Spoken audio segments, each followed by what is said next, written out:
The pattern no one else noticed. The first thing I noticed wasn't the news. It wasn't panic or sirens or anything loud enough to force attention. It was silence in places where there should have been movement. Deliveries that used to arrive every morning started showing up late, then irregular, then not at all. At first, it looked like a logistics issue, fuel delays, staffing problems, something explainable. But the pattern wasn't random. It was directional. Routes closer to the industrial outskirts were disrupted first. Then distribution centers near transit lines slowed down. The delays moved inward, like something was pushing from the edges toward the center. No official warning. No public acknowledgement. Just quiet failure. I started tracking it. Every shipment I depended on, every supply chain report I could access, every minor delay, I logged it. Dates, times, locations. It didn't take long before the pattern became visible. The gaps weren't isolated. They were spreading in a sequence too structured to be accidental.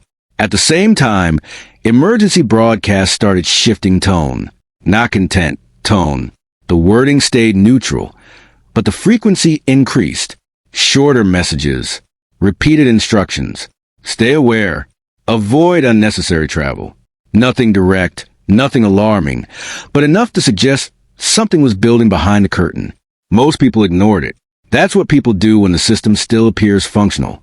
Stores were open. Traffic moved. Lights stayed on. As long as the surface held, no one questioned what was happening underneath. But I'd seen this kind of behavior before. Systems don't collapse all at once. They degrade in layers. First inefficiency, then delay, then failure. By the time it becomes visible, it's already too late to respond properly. I compared timelines. Supply disruption, broadcast frequency, minor infrastructure slowdowns. They aligned too closely. Then came the movement reports, not public ones.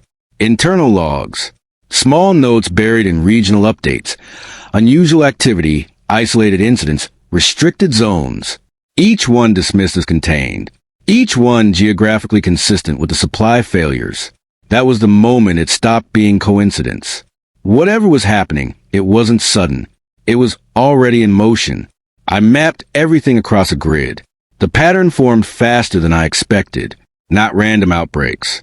Not scattered incidents. A progression. Controlled or not.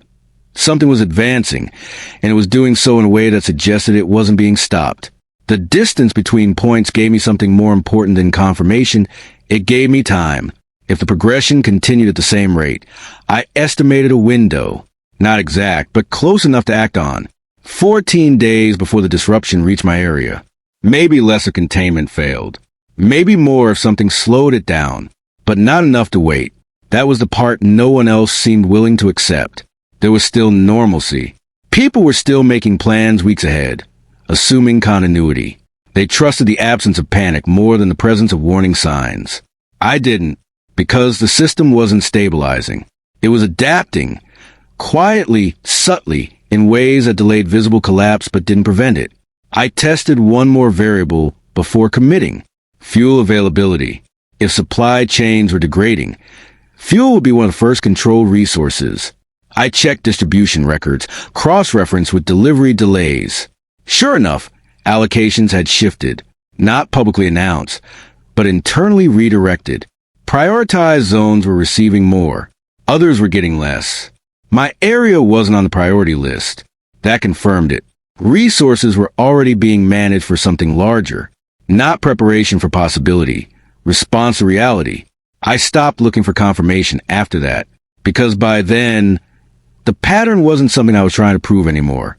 It was something I had to survive. And the most dangerous part wasn't what was coming. It was that no one else seemed ready for it. Why I didn't wait for proof. By the time the pattern made sense, the decision should have been easy. Wait for confirmation. Follow official guidance. Avoid unnecessary risk. That's what most people did. It's what the system expects. But the problem with waiting for proof is that proof only arrives when the situation is no longer manageable. I had 14 days. That number wasn't perfect, but it was consistent enough across every model I ran. The margin of error didn't matter. Even if I was off by a few days, the direction didn't change. Something was moving toward my area, and the system was already adjusting around it.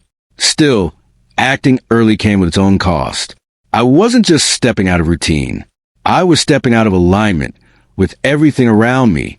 People were still working, still planning, still assuming continuity. Walking away from that without visible justification meant isolation. Social, financial, and practical. There wouldn't be support for a decision no one else believed in. I tested the alternative. If I waited, I'd have more information, official statements, clearer data, maybe even instructions. But I'd also have less time. Supplies would tighten. Movement would become restricted. Every option I had now would narrow under pressure. Time wasn't just a factor. It was the only advantage I had. I ran through the scenarios again, this time focusing on consequences instead of probabilities. If I was wrong, I would lose money, disrupt my life, and commit to a project that wasn't necessary. If I was right and did nothing, I'd be reacting the same window as everyone else, competing for limited resources, limited space, limited options. That wasn't a risk. That was a guaranteed disadvantage. So the decision shifted. It wasn't about being certain. It was about being early. I started reallocating everything. Funds, time, attention. Every non-essential expense stopped. Long-term plans were irrelevant now. The only thing that mattered was converting what I had into something that could function independently of the system. The first problem was scale. Survival isn't just about having supplies. It's about sustaining them. Food, water, power, security. Each one depends on the others. You can't solve one without considering the rest. And you can't build that kind of system overnight unless you already know exactly what you're building. I didn't have time to experiment, so I simplified the objective. Find a structure that already solves most of the problems, space, isolation, adaptability, and reinforce it instead of starting from zero. That narrowed the options quickly. Residential areas were out. Too exposed, too predictable. Rural locations had advantages, but they came with distance and visibility issues. I needed something that could disappear in plain sight, something large enough to build inside without drawing attention. Industrial zones. Places people ignore unless they have a reason to be there. Structures built for capacity, not comfort. Reinforced, compartmentalized, often abandoned or underused. I shifted my search there. At the same time, I started preparing quietly. Small purchases, spread out. Nothing that would trigger attention. Tools, materials, non-perishables. Everything logged, everything tracked. No wasted movement. The hardest part wasn't the planning. It was committing without validation. Every step forward increased the cost of being wrong. Every decision made it harder to turn back.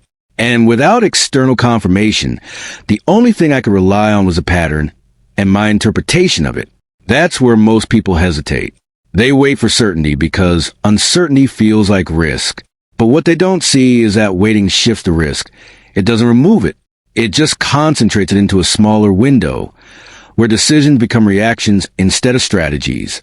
I wasn't interested in reacting. I needed control while it was still possible. By the end of the second day, the choice was no longer theoretical. Resources had been moved. Commitments had been made. The window had started to close, whether anyone acknowledged it or not. And once I crossed that point, waiting stopped being an option entirely. Because if I was right, every hour mattered. And if I was wrong, I'd still be better prepared than everyone else when the system failed for any other reason. Finding the warehouse no one wanted. The search narrowed faster than I expected once I stopped thinking in terms of comfort and started thinking in terms of function. I wasn't looking for a place to live. I was looking for a structure that could be converted into something self-sustaining without drawing attention. That meant industrial zones, forgotten properties, and spaces no one was actively maintaining. Most listings were useless, too exposed, too active, or too expensive for what they offered. Some had the right size but were positioned near main roads or operational facilities. Others were isolated but structurally compromised. I didn't need perfect. I needed something that could be controlled. That's when I found it. It wasn't listed as available. It barely existed in the system at all. An old warehouse on the edge of a decommissioned industrial strip. Far enough from active routes that it didn't attract regular traffic. The surrounding properties had been shut down years ago, leaving the entire section quiet without being completely abandoned. From the outside, it looked exactly like what people ignore. Faded exterior, partial rusting along the support beams, loading bays sealed but not reinforced. No visible upgrades, no signs of recent use. It blended into the kind of environment people pass through, without looking twice. That was its first advantage. The second was scale. The internal layout, based on old schematics I managed to pull, showed a large open floor with segmented storage areas along the sides. High ceilings, reinforced concrete base, and a secondary level used for equipment access. It wasn't designed for habitation, but it wasn't fragile either. The structure could support modification without collapsing under it. More importantly, it had distance.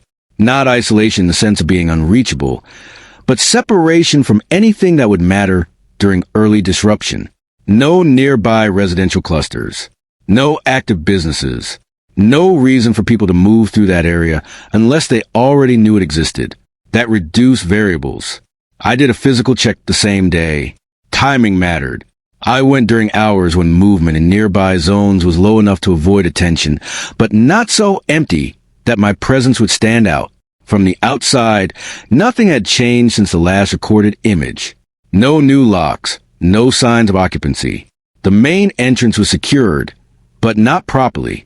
The locking mechanism had degraded over time, making it more of a deterrent than a barrier. That told me something important. No one had cared enough to maintain or reclaim it. Inside, the air was stale but stable. Dust layers confirmed long-term inactivity. No recent footprints beyond small animal movement. The structure itself was intact. No major cracks. No water damage beyond surface-level staining near one corner. The ceiling held. The support columns were solid. I walked the entire perimeter, mapping it mentally as I moved. Entry points. Blind spots. Structural limitations. The open floor was both an advantage and a risk, flexible, but exposed if not segmented properly. The secondary level provided oversight, but it also created access complexity. Then I found the lower section. It wasn't obvious at first. A recessed area near the back, partially covered by old equipment, not a full basement, but lowered utility space, likely used for storage or maintenance access. It wasn't large, but it was enough to create separation between layers. That changed everything. Multi-level potential, without external expansion. Upper level for observation. Ground level for primary operations. Lower section for storage or containment. It wasn't designed that way, but it could be adapted. That was the moment it stopped being a possibility and became the solution. The warehouse didn't need to be perfect. It needed to be ignored. And this one had been overlooked long enough that no one questioned its existence anymore. I did one final check before committing. Surrounding access routes. 2 primary roads, both low traffic. 1 secondary path, partially degraded but still usable. Enough entry and exit options to avoid bottlenecks, but not enough to attract movement. That balance mattered, because once the system started breaking down, people wouldn't move randomly. They'd follow paths. Main roads, known locations, visible resources. This place sat outside of that flow, which meant if I moved fast enough, I could build something here before anyone else realized it was worth taking. And once they did, it would already be too late to stop me. Turning an empty structure into a system. The warehouse wasn't useful until it stopped being space and started becoming structure. Empty buildings don't keep you alive. Systems do. The difference is planning, deliberate, layered, and built around constraints instead of assumptions. I started with mapping. Every wall, column, access point, and elevation change was measured and logged. Not roughly, precisely. I needed to understand what the building could support before I decided what would become. The open floor looked flexible, but flexibility without boundaries turns into vulnerability. I divided into zones on paper first. Defense, living, storage, utilities, then walked each one, confirmed feasibility. The goal wasn't comfort. It was control. I marked primary and secondary routes through the structure, how I would move under normal conditions, and how I would move if something went wrong. Every path had to avoid bottlenecks. Every critical area needed more than one way out. If I ever had to move quickly, hesitation would cost time I wouldn't have. Next came segmentation. The warehouse had to stop functioning as a single space. I used what was already there, support columns, partial walls, old storage dividers, and began defining boundaries, temporary at first, adjustable. I didn't commit to permanent structures until I tested how movement flowed between sections. Noise mattered more than I expected. Even small sounds carried differently across the open interior. Footsteps, shifting materials, minor impacts. They echoed, amplified by the height and emptiness. That meant two things. I could hear more, but so could anything else. I noted where sound concentrated and where it dissipated. Later, those areas would determine where I placed barriers and where I avoided activity entirely. The lower section became priority, not because it was comfortable, but because it was contained. Temperature variation was lower, exposure was limited, and access could be controlled from above. I cleared it first, removed debris, stabilized the floor, checked for moisture accumulation. It wasn't large, but it was enough to function as a core storage unit or fallback space. Then I built upward from there. Ground level became operational. Work, movement, immediate access to supplies. The secondary level shifted into oversight, visibility across the entire structure, a way to monitor without exposing myself to the floor below. It wasn't perfect, but it created layers, and layers create time. Time to react. Time to adapt. Utilities came next, at least in planning. I didn't install anything yet. First, I mapped where each system would go. Power, water, air. Each one had dependencies, and placing them incorrectly would create problems I couldn't fix later. Power needed isolation. Water needed containment. Air needed control without exposure. I marked potential failure points as I went, not after, during. If an entry point failed, where would it lead? If a section became compromised, what would I lose access to? Every decision had to include what happened when it didn't work. That was the difference between building a space and building a system. I tested movement again, this time with obstacles in place. Temporary barriers, partial closures, restricted paths. I forced myself to navigate the warehouse under limitations, simulating conditions where visibility was reduced or access was blocked. It slowed me down more than expected. That was useful, because it showed me where I was relying on openness instead of design. I adjusted the layout, widened some routes, closed others entirely. Every change reduced flexibility, but increased predictability. And predictability is easier control. By the end of the second day, the warehouse no longer felt empty. It wasn't finished, not even close, but it had structure, defined zones, controlled movement, identified risks. It was transitioning from something I had found into something I was building. That shift mattered, because once a space becomes a system, it stops being passive. It starts demanding precision. Every addition had to fit into what already existed. Every mistake would compound over time. There was no room for improvisation once the next phase began. And the next phase would be harder, because planning is controlled. Execution isn't. Designing the multi-level layout. The warehouse already had vertical potential. Most people would see that as wasted space. I saw it as separation. Separation creates control, and control creates survivability. If everything exists on a single level, one failure spreads everywhere. If it's layered, failure can be contained. I started by defining the roles of each level before building anything physical. The upper level was first. It wasn't designed for habitation, but it offered visibility across the entire structure.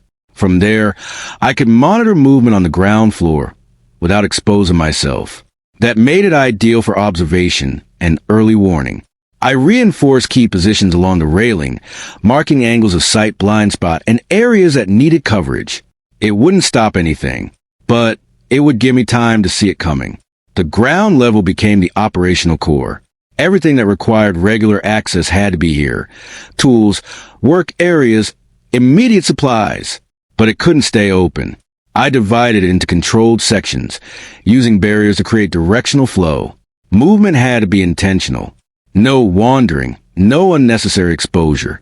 If I moved, it had to mean something. I positioned primary access routes so they didn't intersect unnecessarily. Crossing paths creates confusion under pressure. Straight lines, predictable turns, clear exits. Every section connected, but not directly. That delay between spaces was important. It forced decision-making. Then came the lower section. Limited space, but controlled environment. That made it the most stable part of the entire structure. I assigned it to storage first. Long-term supplies, items I wouldn't need daily. The idea wasn't convenience. It was protection. If the upper levels failed, this would still hold. But access was a problem. A single entry point meant vulnerability. If that path was blocked, everything below became unreachable. I couldn't change the structure, but I could reinforce the path. I cleared the access route, stabilized it, and made sure it remained unobstructed at all times. No storage near the entrance. No clutter. Nothing that could slow me down.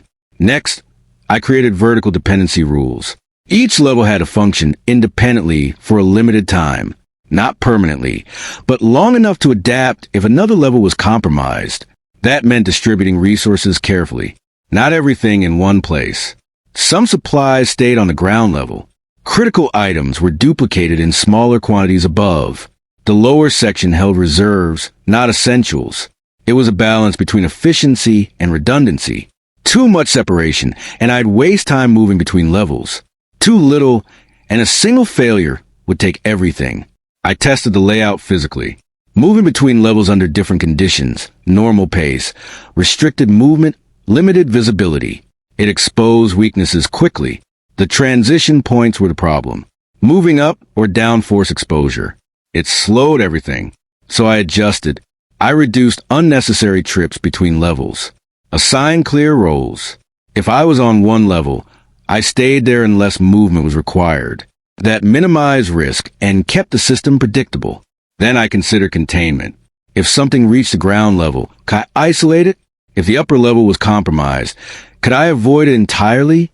The structure didn't allow full isolation, but partial containment was possible. I marked fallback positions, areas where I could hold temporarily or redirect movement. Not perfect, but enough. The final step was perspective. Standing on the upper level, looking down, the warehouse no longer felt like a single space. It felt segmented, controlled, layered with intention. Every level had a purpose. Every transition had a cost. That was the point. Because survival isn't about having space. It's about controlling how that space works when everything else stops. Resource planning and supply runs. Planning the structure was controlled. Supplying it wasn't. Resources are where most systems fail, not because they're unavailable, but because they're miscalculated.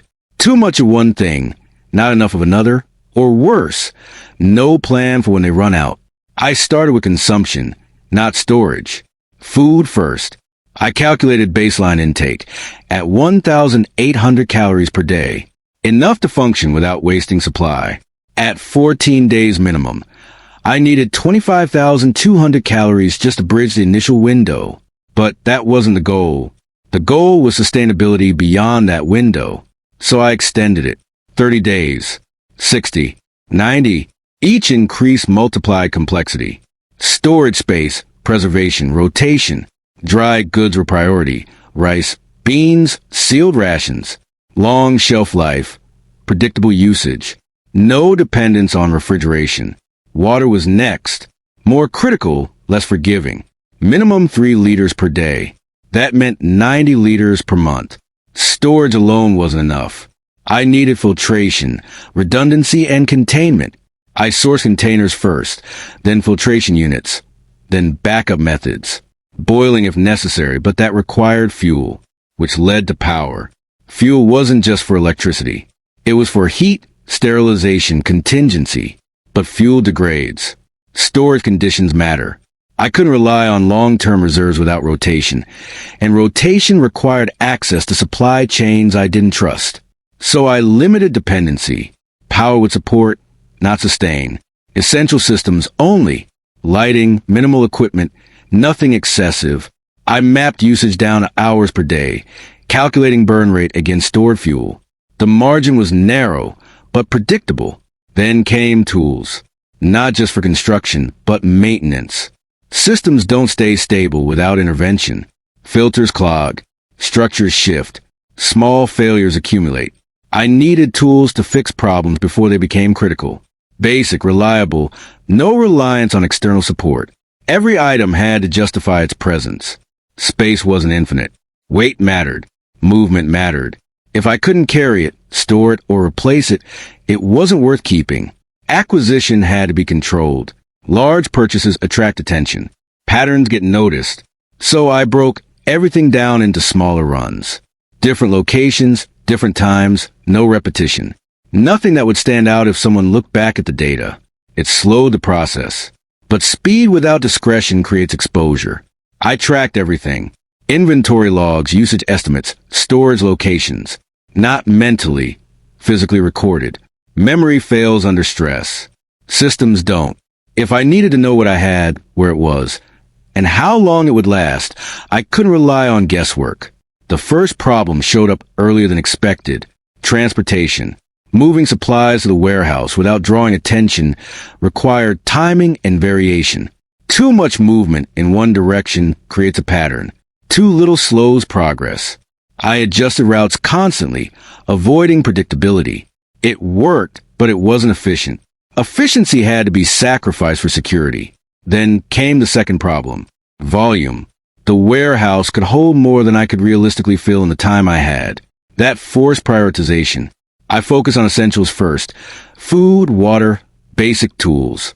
Everything else became secondary. If I ran out of time, at least the core would hold. That assumption would be tested later. By the end of the supply phase, the warehouse wasn't fully stocked, but it was functional. Enough resources to sustain, enough flexibility to adapt, and enough awareness of limitations to avoid overconfidence. Because the danger wasn't running out immediately. It was thinking I wouldn't. And that's how most systems fail. Quietly over time, until there's nothing left to adjust. Securing the perimeter before anyone noticed. The structure meant nothing if the outside wasn't controlled. Everything I built inside depended on time. Time to react, time to decide, time to move. Without a perimeter, time disappears. I started with visibility, not reinforcement. Before I blocked anything, I needed to understand how the warehouse was seen from the outside. I walked the perimeter at different hours, noting sight lines from the access roads, nearby structures, and any elevated positions. Most angles were naturally obscured by distance and neglect, but few exposed sections stood out. Those became priorities. I didn't make obvious changes. No fresh materials, no visible upgrades. Anything that looked new would break the illusion that the place was abandoned. Instead, I reinforced on the inside, layering strength behind what already existed. The loading bays were the weakest points. Large openings, minimal resistance. I sealed them internally using reinforced barriers, leaving the exterior untouched. From outside, they still looked unused. From inside, they were no longer entry points. Doors came next. The main entrance was unreliable, so I converted it into a controlled access point. Not stronger, just smarter.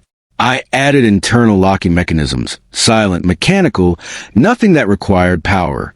If I had to secure it quickly, it would hold long enough to matter. Secondary access points were limited. Some I reinforced. Others I eliminated entirely. Fewer entries meant fewer variables. Every opening I removed simplified the system. Then I addressed approach paths. People don't move randomly. They follow the easiest route. I studied how someone would reach the warehouse without knowing it was occupied. The most direct paths were obvious, wide, clear, accessible. Those had to be disrupted, not blocked, altered. I shifted debris, repositioned obstacles, created subtle resistance. Enough to slow movement, not enough to attract attention. Anyone approaching would take longer, hesitate, maybe choose another route entirely. That delay was valuable. Next came detection. I couldn't rely on constant observation, so I needed indicators, ways to know something had changed without being present. I set up simple triggers along key points. Not electronic. Mechanical. Low failure rate. No dependency on power. If something moved where it shouldn't, I would know. Sound was a factor I couldn't ignore. The warehouse carried noise internally, but outside, it behaved differently. Open space absorbed most of it, but sharp impacts traveled farther than expected. I tested it. Small sounds at different distances, measuring how far they carried. It confirmed what I suspected. Noise discipline wasn't optional. So I adjusted my perimeter accordingly. No loose materials near entry points. No surfaces that would amplify sound unintentionally. Every step outside had to be controlled, deliberate. Then I created layers. The perimeter wasn't a single boundary. It was a series of zones. Outer approach, immediate exterior entry points. Each one served a purpose. Detection, delay, containment. If something reached the first layer, I had time. If it reached the second, I had options. If it reached the third, I had to act. That structure mattered more than strength, because nothing I built would stop everything. The goal wasn't impenetrable defense. It was controlled response. I tested the system under pressure, simulated movement, forced entries, unexpected angles. Every test revealed something. Small gaps, overlooked paths, assumptions that didn't hold. I adjusted each time, refining instead of rebuilding. By the end, the warehouse still looked abandoned. No visible security. No obvious reinforcement. Nothing to suggest it was worth attention. That was intentional. Because the strongest defense wasn't what I added.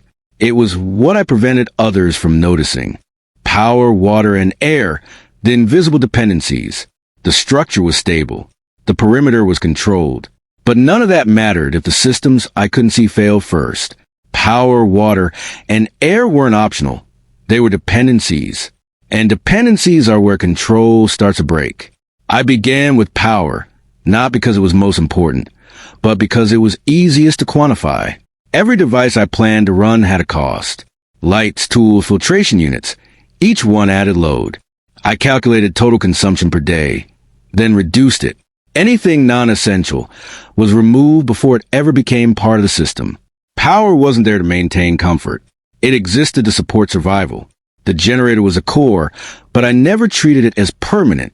Fuel limitations made that clear. Even under ideal storage conditions, degradation was inevitable. That meant the generator had a lifespan, and every hour it ran shortened it. I mapped usage into strict windows, short, controlled intervals instead of continuous operation. Darkness wasn't a problem. Dependency was. I placed a generator in a partially isolated section of the warehouse, not fully enclosed, but separated enough to reduce noise and contain heat. Ventilation became a factor immediately. Running it without airflow would create a different kind of failure, which brought me to air. The warehouse wasn't airtight, but that didn't mean it was safe. Airflow had to be directed, not assumed. I identified natural entry points, gaps, vents, structural inconsistencies, and traced how air moved through the space. Then I adjusted it. Some openings were sealed. Others were controlled. I created a basic intake and outflow pattern, nothing advanced, but enough to manage circulation without leaving the system exposed. Filters were added where possible, not as a guarantee, but as a delay against contamination. Because air isn't just about breathing. It's about what you're breathing in. Water was less forgiving. Storage was straightforward. Containers, sealed, elevated to prevent contamination. But storage alone creates a countdown. Once it's gone, it's gone. So I needed a secondary option. I identified potential external sources early, limited, unreliable, but usable if necessary. That meant filtration had to be ready before it was needed. I tested each method under controlled conditions, confirming output, time, and limitations. Boiling worked, but it consumed fuel. Filtration worked, but it required maintenance. Nothing was perfect. Everything had a cost. So I built redundancy. Primary storage for immediate use. Secondary filtration for extension. Tertiary methods for emergencies. Each layer reduced risk, but added complexity. Managing that complexity became part of the system itself. Then I connected everything. Power supported water processing. Water supported basic function. Air supported both. If one failed, the others would be affected. That interdependence was a real risk. I mapped failure scenarios. If power stopped, filtration slowed. If filtration stopped, water became limited. If air intake was compromised, the entire system became unsafe. Each problem didn't exist alone. It triggered others. That meant I couldn't just build systems. I had control how they failed. I placed backups where they could be accessed quickly, not stored efficiently. I separated critical components, so a single failure wouldn't take everything with it. And I reduced reliance wherever possible. Less dependency meant fewer points of collapse. But it also meant less margin for error.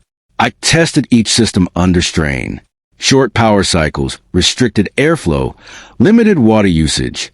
Not enough to break them, but enough to see how they reacted. Each test revealed something. Heat buildup, slower output, minor inefficiencies, small problems. But small problems don't stay small when the system is under pressure. By the end, nothing felt invisible anymore. Power had limits. Water had constraints. Air had direction. Each one defined by what it could do and what it couldn't. That was the point. Because survival doesn't depend on what works. It depends on knowing exactly when it stops working. The rules that would keep me alive. The structure was ready. The systems were in place. But none of it mattered without discipline. A system only works if the person inside it follows rules that are stronger than instinct. So I created them early, before pressure could distort judgment. The first rule was simple. No unnecessary exposure. Every time I left a controlled zone, I increased risk. It didn't matter how small the task was. If it wasn't essential, it didn't happen. Movement had to be justified, planned, and executed without hesitation. The second rule, nothing enters without evaluation. Supplies, tools, anything brought inside had to be checked, cleaned, and placed deliberately. Contamination wasn't always visible. Assuming safety was the fastest way to lose control of the environment I had built. The third rule, consumption is measured, not assumed. Food, water, fuel, every resource had a limit, and that limit had to be respected before it became a problem. I tracked usage daily, adjusting intake when necessary. Running out wasn't the failure. Not noticing I was running out was. Then came isolation. No one enters. No exceptions. It wasn't about trust. It was about system integrity. The moment I allowed external variables inside, I lost control over what I could predict. One mistake would be enough. That rule was absolute. Next was redundancy in action.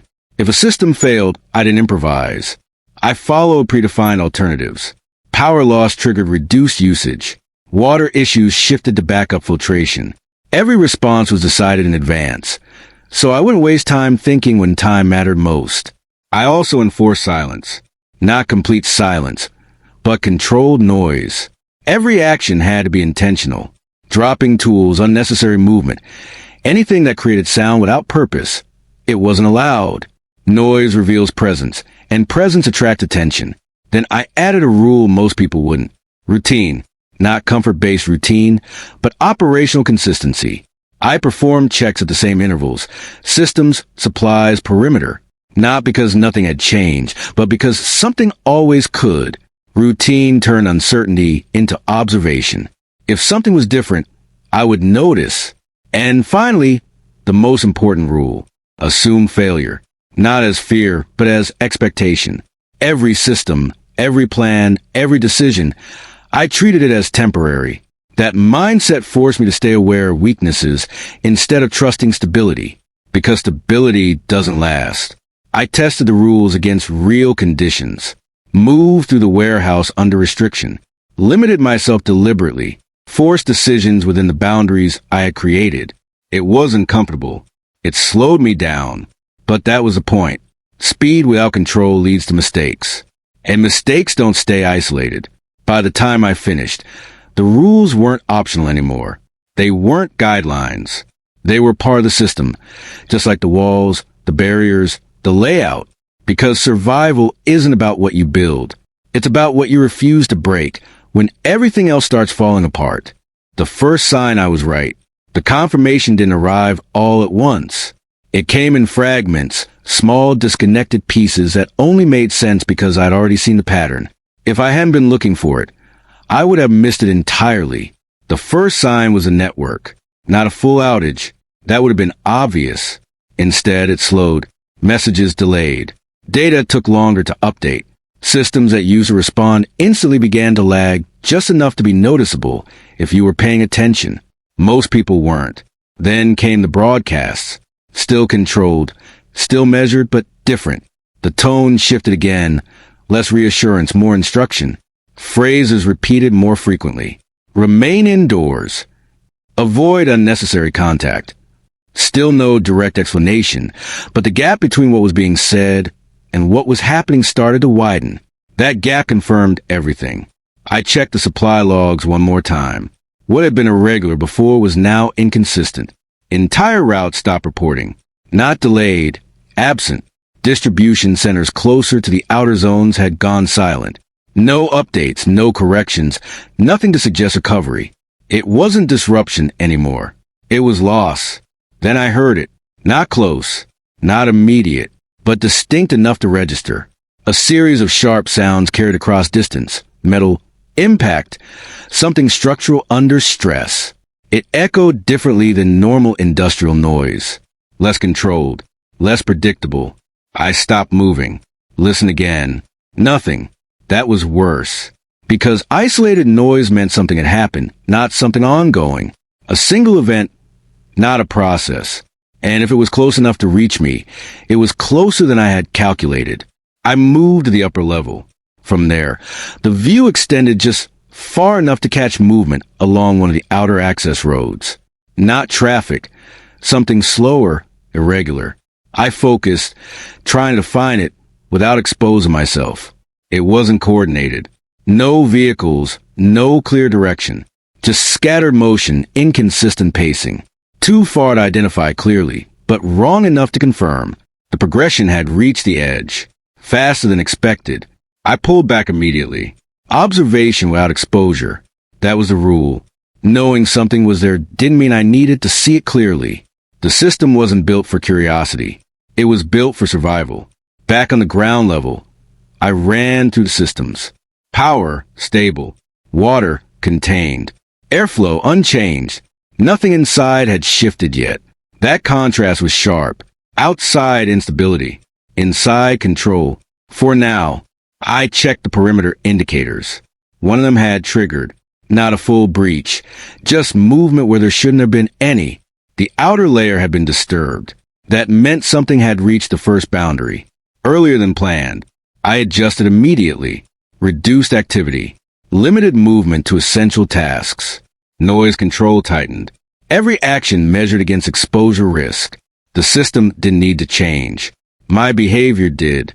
Then the network dropped. Not completely, but enough. Signals weakened. Connections failed intermittently. What information remained was fragmented, unreliable. The external world was becoming harder to read, which meant I had to rely on what I already knew. The pattern hadn't stopped. It had arrived. And the difference between preparation and reality was already visible. What I built worked, so far, but it hadn't been tested like this before. Not with real pressure. Not with variables I couldn't fully observe. Not with time already moving against me. I moved back to the upper level one last time. The road was empty now. Whatever I had seen was gone. Or it had moved closer. Either way, the window I had calculated wasn't theoretical anymore. It had closed.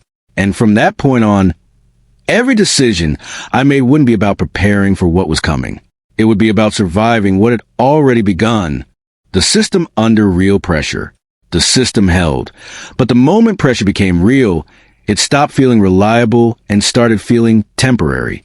Everything I had built was still functioning, but now every function had a cost I could measure in real time. The first strain showed up in behavior, not structure. I moved differently, slower, more deliberate. Every step had to be considered against what it might trigger: noise, exposure, unnecessary risk. What had been routine before now required attention. That shift alone changed how the entire system operated. Then came resource pressure. Consumption increased without intention, not because I needed more, but because stress alters patterns. Small increases, longer lighting use, more frequent checks, unnecessary movement, each one insignificant on its own. Together, they changed the numbers.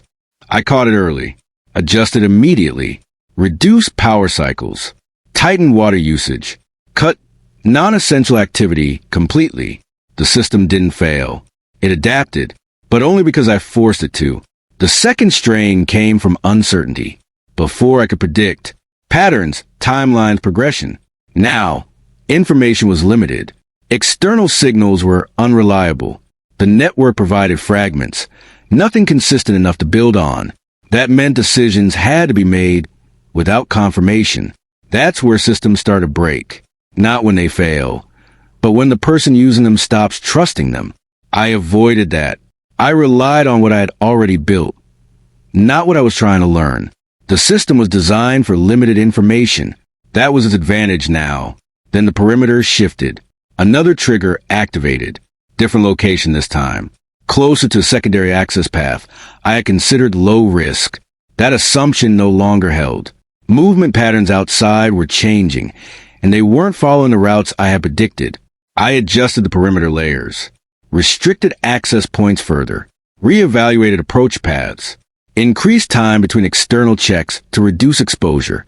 The system tightened, but that also reduced flexibility. Every adjustment removed an option. That was a trade-off. Inside, the environment remained stable, temperature controlled, airflow consistent, water supply intact. On the surface, nothing had changed, but stability under pressure isn't the same as stability in planning. Every system was now operating closer to its limit. The generator became a concern, not failure, reliability.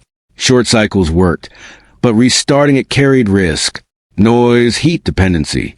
I reduced usage further, relying more on store capacity than active generation. It extended lifespan but reduced capability. Again, a trade-off. Then came the first internal disruption. Minor, but enough to matter. A section I had marked as low traffic showed signs of disturbance. Not structural, not external, internal. Something had shifted. Equipment slightly out of place. Nothing missing, nothing broken. But I hadn't caused it. That forced a new variable into the system. Possibility. Either I had overlooked something during setup, or something inside the environment was behaving in a way I hadn't accounted for. Both options required attention, but neither justified immediate action. I monitored instead, because reacting too quickly introduces errors. The pressure didn't come from one point. It came from accumulation. Small changes, small adjustments, each one pushing the system closer to a threshold I couldn't fully define. That's what made it dangerous. Not collapse. Drift. By the end of the cycle, nothing had failed, but nothing felt stable anymore. The system was still working, but now it required constant correction to stay that way. Every hour demanded input. Every decision carried weight. And for the first time since I started building, I understood something clearly. The system wasn't designed to last forever. It was designed to delay failure. And now I had to find out how long that delay would hold. Something outside started watching the warehouse. The first time I noticed it, I almost dismissed it. Not because it wasn't there, but because it didn't behave the way I expected. Movement outside had been irregular since the perimeter triggers started activating. Unpredictable, scattered, without pattern. This was different. It was consistent. Not constant, but repeated. Same area. Same general time window. Just far enough from the warehouse to avoid immediate detection, but close enough to suggest intention. I didn't move right away. Observation first. Reaction later. From the upper level. I adjusted my position to reduce exposure while maintaining visibility of the outer approach path. The angle wasn't perfect, but it gave me enough to track motion without revealing mine. At first, there was nothing. Then it appeared. Not clearly. Not enough to identify. Just a shift. Something crossing the edge of visibility. Then stopping. No direct approach. No obvious direction. It stayed at the boundary of the area I had mapped as low activity. That was the problem. It wasn't moving randomly. It was holding position. I stayed still, watching for pattern instead of detail. Minutes passed. No movement. Then, slowly it shifted again. Not toward the warehouse, not away, just repositioning. As if it was adjusting perspective. That changed the assessment. Random movement doesn't pause like that. It doesn't return to the same location multiple times. It doesn't maintain distance without advancing. This was controlled. I pulled back before it could resolve my position. The rule was clear: no unnecessary exposure. Seeing it didn't mean I needed to be seen. Back on the ground level, I reviewed the perimeter triggers. 2 had activated within the same general zone over the last cycle. Not simultaneous, but close enough to suggest repeated presence. The outer layer hadn't been breached, but had been tested. That meant whatever was outside had reached the first boundary and chosen not to cross it. Yet, I adjusted my assumptions. Before, I had treated external movement as incidental, uncoordinated, driven by chaos. Now I had to consider intent. Not confirmed, but possible. That changed how I used the system. I reduced observation frequency from exposed positions, increased reliance on indirect indicators. If something was watching, direct visibility worked both ways. Then I modified the perimeter response. Not reinforcement, behavior. I altered my movement patterns inside the warehouse, reduced predictable timing, shifted activity windows. If something was tracking repetition, I removed it. At the same time, I monitored for escalation. If the presence outside was passive, it would remain at distance. If it was testing, it would move closer. If it was something else entirely, the pattern would break. That's what I needed to see. The next cycle came sooner than expected. Another trigger activated. Closer, not at the outer boundary this time, but within the second layer, still outside, but inside the approach path I had modified earlier. That meant the initial deterrents were no longer effective. Adaptation, whatever it wasn't just present. It was learning. I moved to the upper level again, slower this time, more controlled. Every step measured against noise and exposure. I took position at a different angle, one that gave me partial visibility without aligning with previous sightlines. And then I saw it again. Still indistinct. Still just outside clarity. But closer. The distance had changed. It wasn't accidental. It had closed the gap deliberately. No direct approach. No sudden movement. Just a gradual reduction in distance, maintaining the same pattern. Pause, adjust, observe, watching. I stayed still longer than before, waiting for a mistake, a sudden move, something that would define what I was dealing with. Nothing came, only the pattern, consistent, controlled, unresolved. I pulled back again, this time with a different conclusion. The warehouse was no longer just hidden. It was noticed. And whatever had noticed, it wasn't acting like everything else outside. It wasn't rushing. It wasn't reacting. It was observing, which meant the next move wouldn't come from instinct. It would come from intention. And that was something I hadn't built the system to handle. The weak point I ignored. I didn't miss the flaw because it was hidden. I missed it because it didn't seem urgent. Every system has weak points. You identify them, measure the risk, and decide which ones matter now and which ones can wait. The problem is that later stops existing once pressure becomes real. For me, it was a ventilation path. I had mapped airflow early, controlled intake, managed outflow, basic filtration. It worked under stable conditions. Air moved, contaminants were limited, and the internal environment stayed consistent. On paper, it was sufficient. In reality, it was exposed. The intake point sat higher along the rear structure, partially shielded but not inaccessible. I had chosen that position because it balanced airflow and concealment. Reinforcing it further would have required structural changes I didn't have time for. So I accepted the risk. At the time, it made sense. The perimeter layers were intact. External movement was unpredictable but not targeted.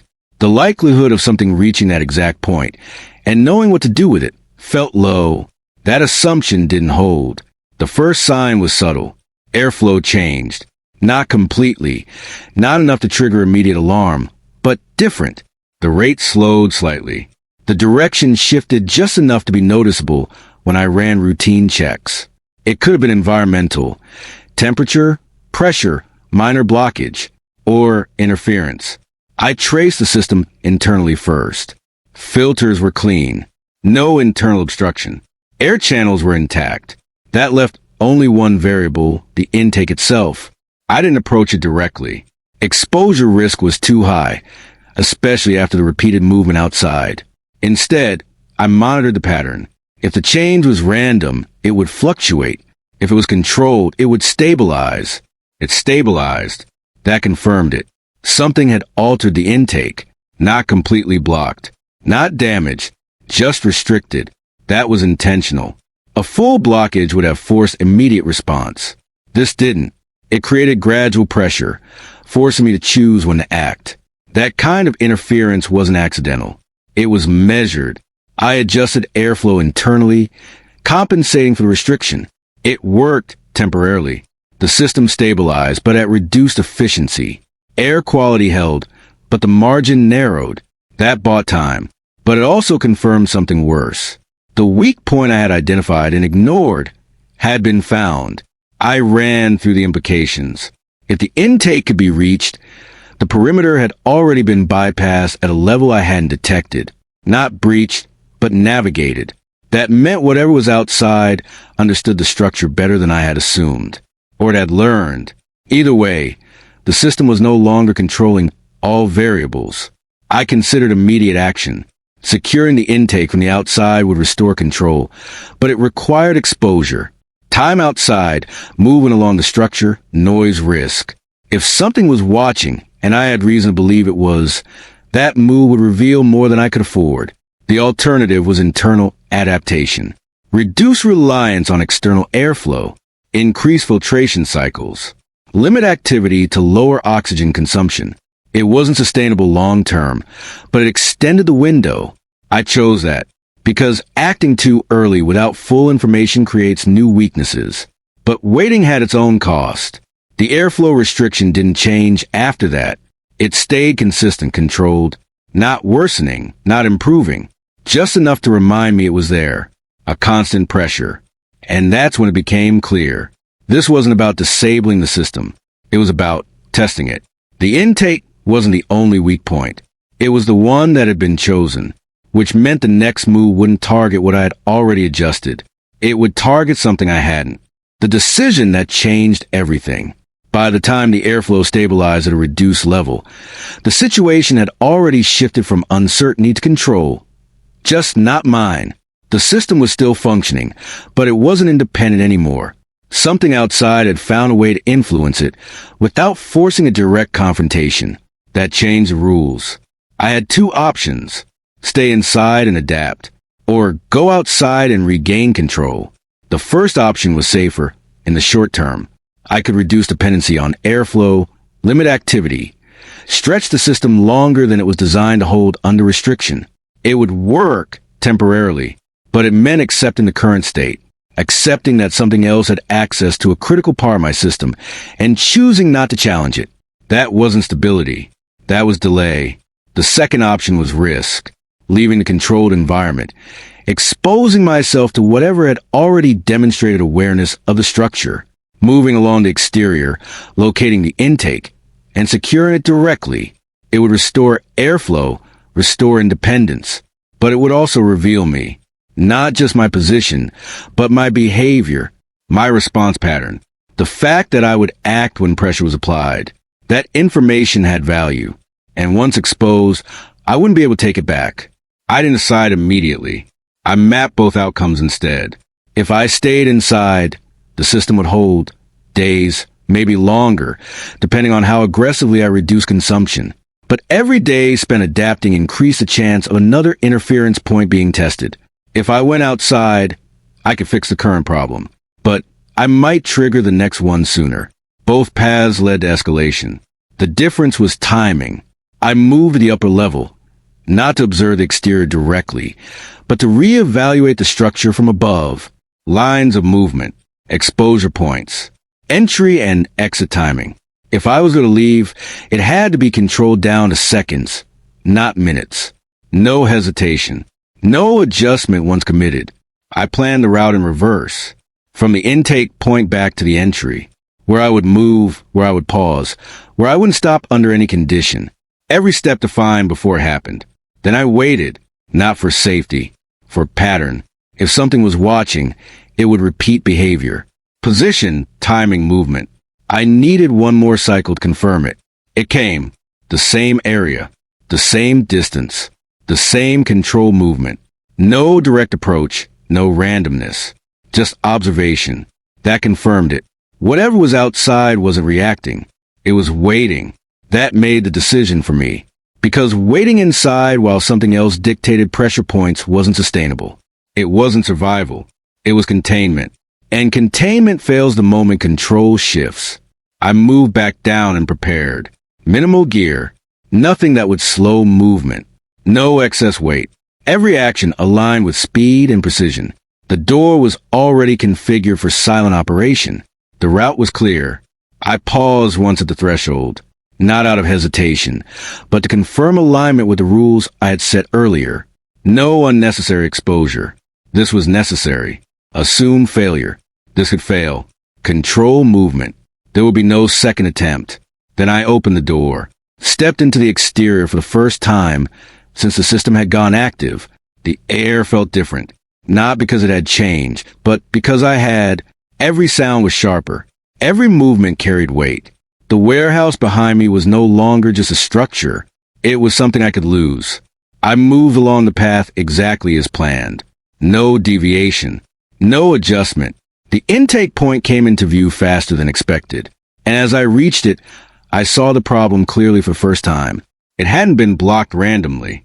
It had been restricted deliberately, placed with precision, which meant the decision I had just made didn't just change the system. It confirmed something else. I wasn't the only one thinking ahead. What the warehouse was really designed for. Up close, the intake didn't look damaged. It looked modified. The obstruction wasn't debris or random blockage. It was positioned with intent. Angled to restrict flow without sealing it. Enough to create pressure inside, not enough to force immediate response. I removed it carefully, noting the material, the placement, the precision. This wasn't accidental. As I cleared the intake, I noticed something I hadn't before. Markings along the inner frame. Faint, worn, almost erased by time. Not structural. Not part of the original build. Added later. I stepped back, looking at the warehouse differently now. The layout, the segmentation, the hidden lower section. It hadn't just been convenient. It had been adapted before. Not for storage. For containment. And whatever system I thought I had built here, I wasn't the first one to try.